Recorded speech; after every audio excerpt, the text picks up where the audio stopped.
Hi students, today the topic is disorders of basal ganglia. The first disorder is Parkinson disease, or it is also called as paralysis agitans or shaking palsy. It was named after James Parkinson. He is an English surgeon. James Parkinson, he is the James Parkinson. He wrote an essay on the shaking palsy. He is best known for his work in 1817 that he wrote an essay on the shaking palsy in which he was the first to describe paralysis agitans. This condition later on renamed as Parkinson's disease by Jean Martin Charcot. Coming to the definition, Parkinson's disease is a slowly progressive degenerative neurological disease affecting the basal ganglia, and it is characterized by tremor, rigidity, bradykinesia, that is sluggish neuromuscular responsiveness, and differing combinations of slowness of movements. So there will be slowness in the movement and postural instability will be there. So once again, coming to the definition, the Parkinson disease is a slowly progressive degenerative neurological disease affecting the basal ganglia, and it is characterized by tremor, rigidity, bradykinesia and postural instability. So you can see the types of Parkinson's disease. This is idiopathic, which affects the people around 60 years of age and older age group. This is the most common type.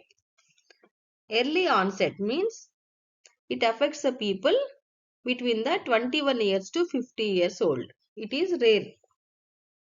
Familial, caused by inherited genetic mutations. And it may be secondary, occurs as a result of an underlying process or an underlying factor such as drugs, head trauma, toxins, etc. Atypical, neurodegenerative disease that share similar symptoms of Parkinson's disease. So there may be other neurodegenerative disease that is sharing similar symptoms of this disease. So it may be idiopathic, early onset, familial, secondary and atypical. Etiology: for the primary idiopathic condition, there is degeneration of the nigrostriatal system of the dopaminergic neurons. So we have seen this nigrostriatal system which is releasing dopamine in the striatum in the previous lecture. Coming to the secondary causes, there may be genetic factors like mutation in the alpha-synuclein gene, or there may be mutation in the glucocerebrosidase gene, or there may be environmental factors like MPTP, it is a mitochondrial toxin, and drugs such as reserpine and haloperidol, and viruses such as influenza virus and viral hepatitis and viral encephalitis and cerebral arteriosclerosis. All these will cause this condition.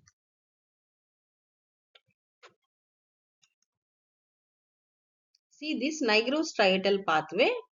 The nigrostriatal pathway is a bilateral dopaminergic pathway in the brain that connects the substantia nigra pars compacta, which is present in the midbrain, with the dorsal striatum, that is in the forebrain. So normally you can see striatum or dorsal striatum is composed of caudate and putamen. You have already know that. This substantia nigra pars compacta, it is present in the midbrain and these are present in the forebrain. So they are connected with the nigrostriatal pathway. See this pathway to the putamen and the caudate nucleus. So here in the Parkinson disease, what is happening? This pathway is weakened because this substantia nigra pars compacta is degenerated. and it is the this pathway is the one of the four major dopamine pathways in the brain, and it is critical for the production of the movement. Okay, and it is involved in the basal ganglia motor loop. So you have seen already the loops, direct pathway and indirect pathway for the movement. So direct pathway is having putamen loop and caudate loop. Indirect pathway is having involving subthalamic nucleus, and another indirect pathway which is influencing or modulating the basal ganglial activity is the nigrostriatal pathway. Dopaminergic neurons. So it will release dopamine here. The dopaminergic neurons of this pathway release dopamine from its axon terminals. So this dopamine will stimulate the GABAergic medium spiny neurons which are located in the striatum. Clear?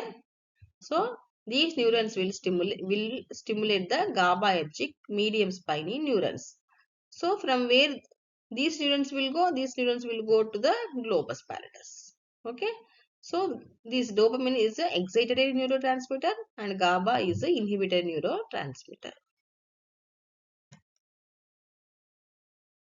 The degeneration of the dopaminergic neurons in the substantia nigra pars compacta is one of the main pathological features of the Parkinson's disease, leading to a marked reduction in the dopamine function and the symptomatic motor deficits of the Parkinson's disease. So, degeneration of the dopaminergic neurons, substantia nigra pars compacta is important.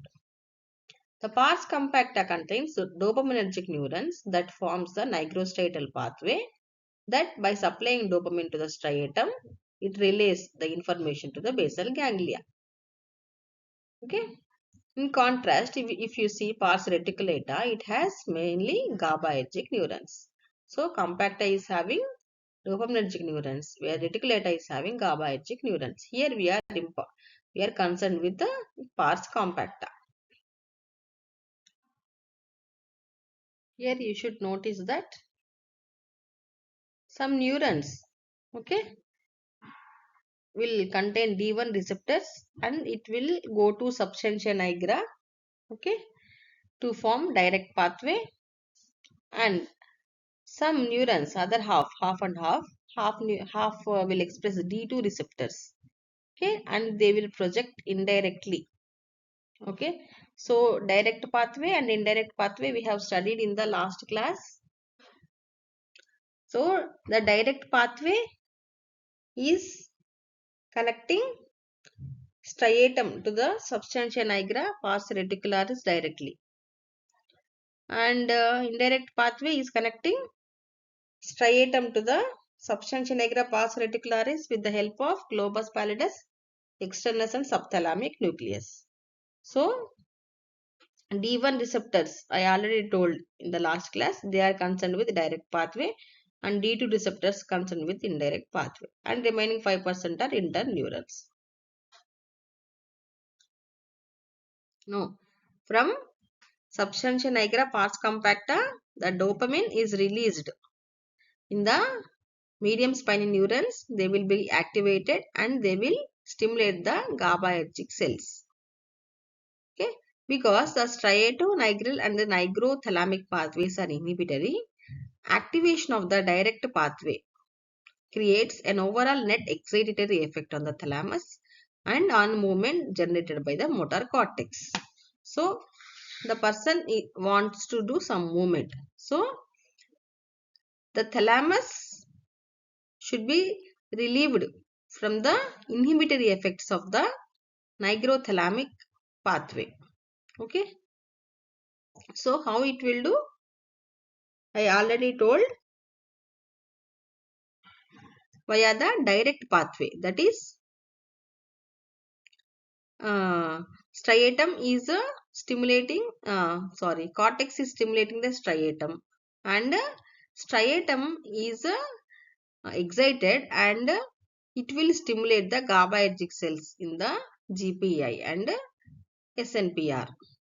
So because the GABA are stimulated, GABA is inhibitory. So the firing level of the GPI decreases. So thalamus is now is able to perform its function, and this is facilitated by substantia nigra pars compacta by stimulating the D1 dopamine receptors which are present on the medium spiny neurons in the striatum. So this will facilitate the direct pathway which is involved in the facilitation of the wanted movements. So overall the wanted movement is performed. See this direct pathway, it is a simplified model. Actually cerebral cortex is stimulating striatum, okay, excitatory glutamate neurons. So this striatum when stimulated, okay, these neurons will fire, and here there will be release of GABA which is inhibited neurotransmitter. So these neurons got inhibited and it cannot inhibit the thalamus. Okay, normally it is inhibiting the thalamus because of its intrinsic activity of the activation of the neurons. Okay, now this inhibition is lost. So there is disinhibition of the thalamus, and this is communicated to the cortex via excitatory projections to stimulate the movement. This is direct pathway. So this pathway is modulated by substantia nigra pars compacta. They will come and they will release dopamine which act on the D1 receptors in the striatum. Okay, so the striatal neurons will get activated. Okay, and these neurons will stimulated, and these neurons will release GABA in the globus pallidus internus and substantia nigra pars reticulata. Okay, so that overall movement is started. Now coming to indirect pathway of the movement. This indirect pathway is involved in suppressing the unwanted movements. So how it will be done? The projections from the dopamine D2 receptors on the medium spiny neurons in the caudate nucleus and putamen, they will synapse onto tonically active GABAergic cells in the external segment of the globus pallidus, and then projects to substantia nigra pars reticulata via subthalamic nucleus. So these will act through GPE, that is globus pallidus externus. That is the actually the indirect pathway which is involving subthalamic nucleus. So this indirect pathway got suppressed. This indirect pathway got suppressed. So how it will be suppressed? From the substantia nigra pars compacta, the dopamine will be released and it is acting on the D2 receptors which are present in the striatum. These D2 receptors, okay, these D2 receptors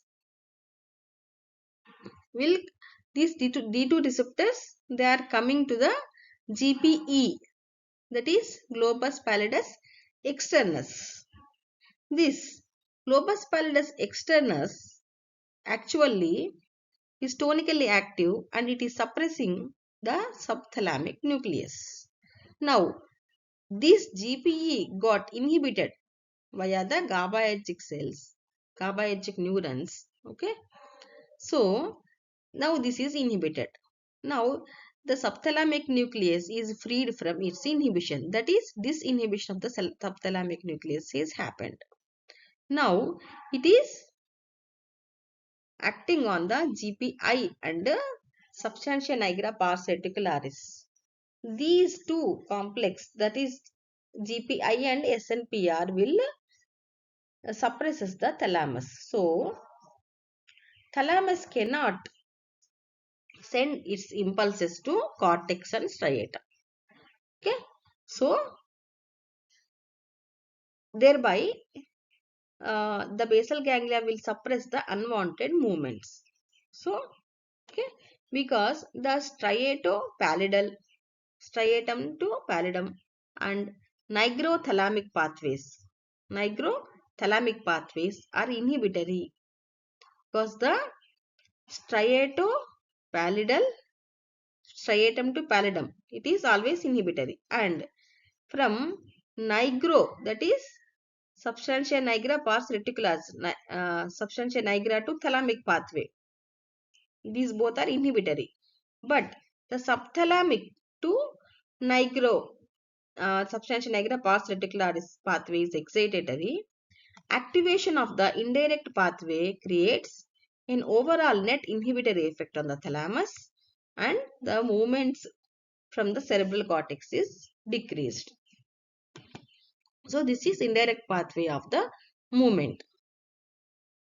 So our substantia nigra pars compacta will facilitate the movement. How? Via D1 receptors, and it will suppress the unwanted movement. How? Via the D2 receptors. So it will facilitate both pathways actually.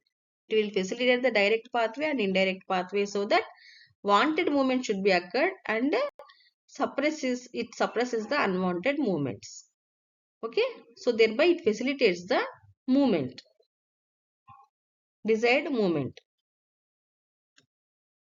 So here in the Parkinson's disease, mainly the D2 receptors, that is the neurons which are activating the D2 receptor containing neurons, they are degenerated. So there won't be any facilitation of the indirect pathway.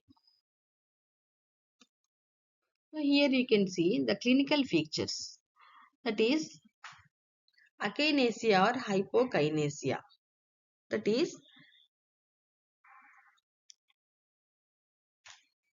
the patient is unable to initiate the voluntary movements, that is called akinesia, or the voluntary movements are decreased, that is called hypokinesia. Because of the hypertonicity of the muscles it is happening. The manifestations include delayed motor initiative and slow performance of voluntary movements. And mask-like facial expression will be there due to decrease in the movements of the muscles in the face. And absence of the normal associated movements like swinging of the arms during walking. And there will be shuffling gait or fistulent type gait in which the patient bent forwards and walks quickly with short steps as if he is trying to catch up the center of gravity or preventing himself from falling. And retropulsion, that is when the patient is suddenly pulled backwards, he begins to walk backwards and he is unable to stop. So these are the clinical features. First one is the akinesia or hypokinesia. Next is the rigidity because of the increase in the tone of the muscles. The striatum is under the influence of both excitatory fibers and inhibitory fibers. Under normal circumstances, there exists a balance between the excitatory and inhibitory influences. But in the Parkinson's disease, because of the lack of dopaminergic activity due to degeneration of the neurons in the substantia nigra, the balance is shifted towards the excitatory cholinergic fibers. So there will be both excitatory influence and inhibitory influence on the striatum. Here in the Parkinson's disease, the inhibitory influence is lost. Okay. So hyperkinetic features will be developed in the Parkinson's disease. So the striatum receives its excitatory influence, that is cholinergic fibers, and inhibitory influence from the dopaminergic fibers. So the striatum is constantly stimulated by, so the striatum is stimulated from the cortex via glutamate fibers, and they will stimulate the cholinergic fibers, and these cholinergic fibers will stimulate the GABAergic fibers. GABAergic fibers will go to globus pallidus. Okay. And inhibitory fibers are coming from substantia nigra pars compacta. They are dopaminergic. They can act on the D1 and D2 receptors. The D1 receptors mainly facilitate the action, that is movement. The D2 receptors will facilitate the prevention of the unwanted movements. So here the unwanted movement is not prevented. Only the movement is happening. So the striatum is under the excitatory influence. So there is increased tone of the muscles. So the hyperkinetic features you can notice in the Parkinson's disease.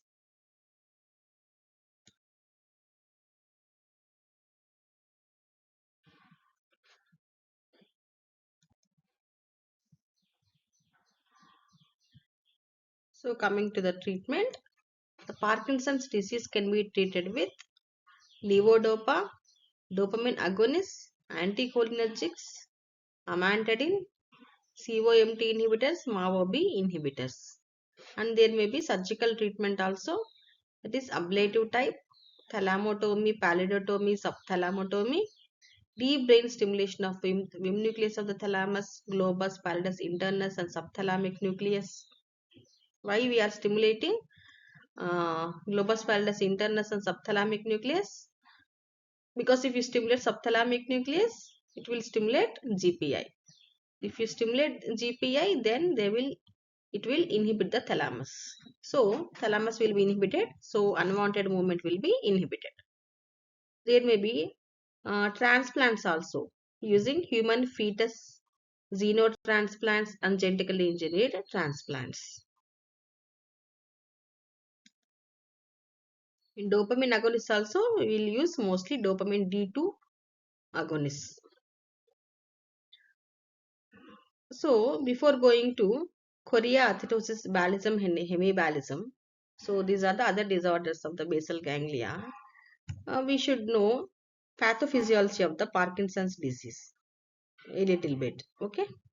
So you have already seen there is a neuronal death in the Parkinson's disease. Which neurons got damaged? Dopaminergic neurons in substantia nigra pars compacta got damaged. Okay. So there are 5 proposed major mechanisms for the neuronal death. Okay. So what are those 5 proposed mechanisms? First one is the protein aggregation in Lewy bodies. So there may be that may be because of the protein aggregation, okay, in the form of Lewy body in that brain tissue. Okay, so there may be bundling or oligomerization of the proteins. Which protein? That is alpha-synuclein. Okay, so this alpha-synuclein is formed and it is insoluble and it is aggregated to form Lewy bodies in the neurons. So that neurons will be damaged. The second one is autophagy disruption. Okay, this is the second major proposed mechanism, that is disruption of the autophagy. Okay, actually in autophagy what will happen? The inner components of the cell are broken down, which are old one or damaged one, and they are recycled for its further use. Here the autophagy is disrupted, so the brain cells components are not recycled and eventually the death of the neuron will be occurred. Okay, and there may be changes in the cell metabolism also. So the third major proposed cause of cell death is uh, changes in the cell metabolism. Okay, it is mainly due to dysfunction of the mitochondria. Dysfunction of the mitochondria.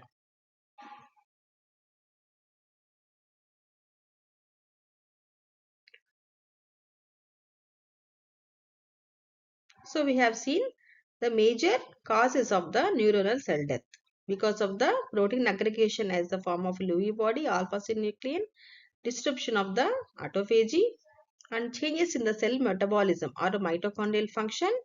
And the fourth one is neuroinflammation. Neuroinflammation, that is, it is a neurodegenerative disease. All of you know. The one major cell type involved in this neuroinflammation is microglia. Okay, So these microglia actually are innate immune cells of the central nervous system. Okay. So here what is happening? These are getting damaged. Okay. So because of the inflammation, inflammation in the neuron, it is getting damaged. And because of this, microglia are generating ROS, that is reactive oxygen species. So these ROS will damage the entire neuron. And there may be the blood-brain barrier breaking down. Okay, this is the fifth proposed mechanism, that is the breakdown of the blood-brain barrier. Okay, so actually this BBB is formed by the tight junction between the cells. These are the three types of cells which are present. Those are endothelial cells, pericytes and astrocytes. So what are those cells? Endothelial cells, pericytes and astrocytes. So in this disease, like neurodegenerative disease, this blood-brain barrier is broken down. Okay, in that particular substantia nigra pars compacta in the Parkinson's disease. And the same mechanism is also seen in the Alzheimer's disease, where the blood-brain barrier in the hippocampus got damaged. So because of this, neuroinflammation will be starting, and because of the reactive oxygen species, all neurons will get damaged. Okay.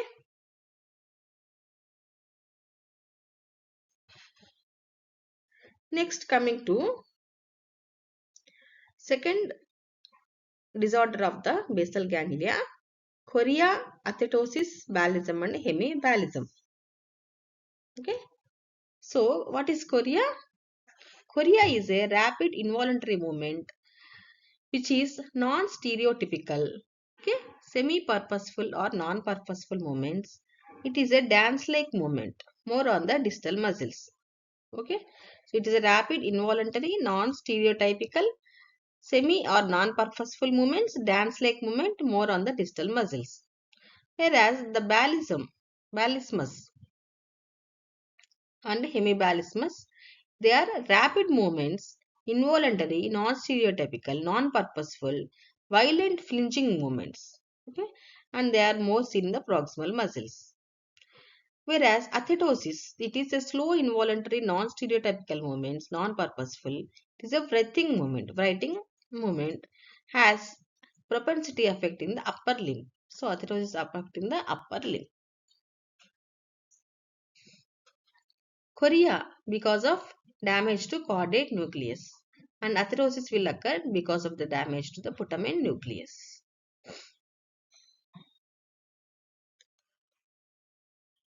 Now coming to the Huntington's disease. See this Huntington's disease?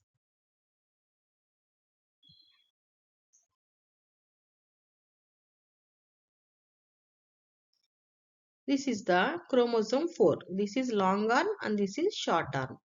So if you see this DNA and gene, HD gene is there on the short arm of the chromosome 4. So here what is happening? Normal person, in normal person during transcription which is done in the nucleus, what is happening? See this is a triplet, that is codon, triplet of 3 nucleotides which code for a specific amino acid. You know that codon. Okay. The normal cytoplasmic protein Huntington, it is a protein, cytoplasmic protein. It is having less than 36 glutamine residues. These are the glutamine residues. CAG codes for the amino acid glutamine. So glutamine is an amino acid. CAG codon codes for glutamine amino acid.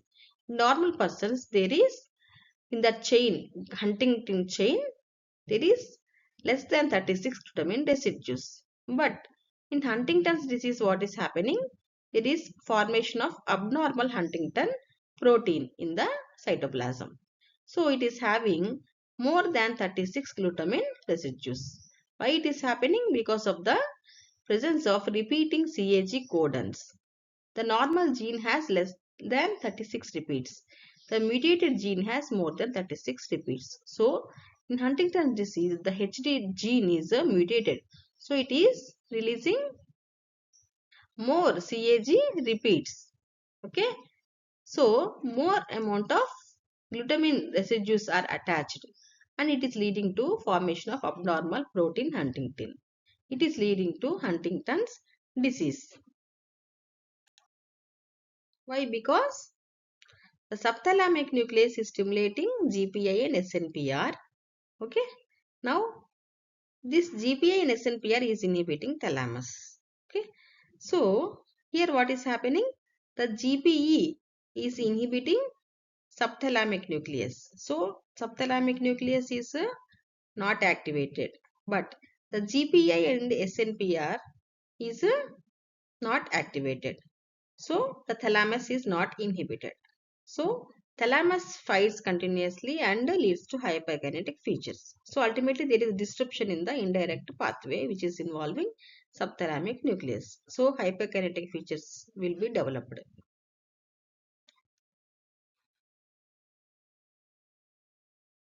So, here you can see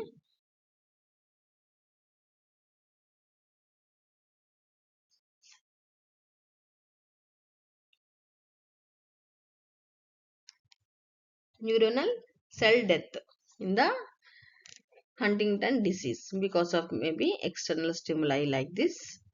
Okay. And the increased tissue caspase 1 activity is leading to pyroptosis. This is pyroptosis. So there were many mechanisms of the neuronal cell death in the Huntington disease. One of that is pyroptosis because of the increased caspase 1 activity in the cell, in the nuclei. And coming to pyroptosis is an inflammatory form of cell death which is triggered by microbial infections or host factors. Okay. So this can also lead to neuronal cell death in the Huntington disease. An early sign is jerky trajectory movements of the hand when reaching to touch a spot. Later on, hyperkinetic choreoform movements will appear and gradually increase until they incapacitate the patient. And the speech becomes slurred and then incomprehensible. And there occurs a loss of memory, that is dementia, progressive loss of memory. Then coming to the next disease, Wilson's disease. Okay. It is because of copper toxicity. In the brain, the lesions are widespread. However, the changes are more in the lenticular nucleus, particularly putamen. Lenticular nucleus is composed of putamen and globus pallidus. So, that is affected in the Wilson's disease. Particularly, putamen is affected, resulting in symptoms of Parkinsonism. That is, it is showing akinesia, tremors, and muscular rigidity. Wilson's disease. So, there will be accumulation of the copper. So, accumulation of the copper in the eyes will lead to Keisher Fleischer ring. It may be accumulated in the heart or kidney or bones, or it may be accumulated in the liver, causing hepatomegaly, jaundice, cirrhosis, hepatitis, and hepatic failure. And in the CNS, it is leading to Wilson's disease. Then coming to kernicterus. So here you see yellowing of the skin, yellowing of the eyes. So jaundice is present in the baby. That is, excess bilirubin is present in the blood. When this bilirubin moves from bloodstream into the blood tissue, it is causing kernicterus. Mainly it affects the globus pallidus. Then tardive dyskinesia. You see this person. What is the cause? Because of the taking of dopamine receptor blocking medications. Okay. Here eye blinking and grimacing and stick out of the tongue, wave arms without meaning. So they will they will show all these features, that is eye blinking, grimacing, stick out of the tongue. They will wave arms without any meaning, jerking the hand and leg movements, neck twisting, pursuing of the lips. Okay, why? What are the risk factors? Risk factors here are age, female sex, smoking, substance use, uncontrolled diabetes. Because they will damage the striatum, so they will show all these signs and symptoms. It is called tardive dyskinesia. So what are the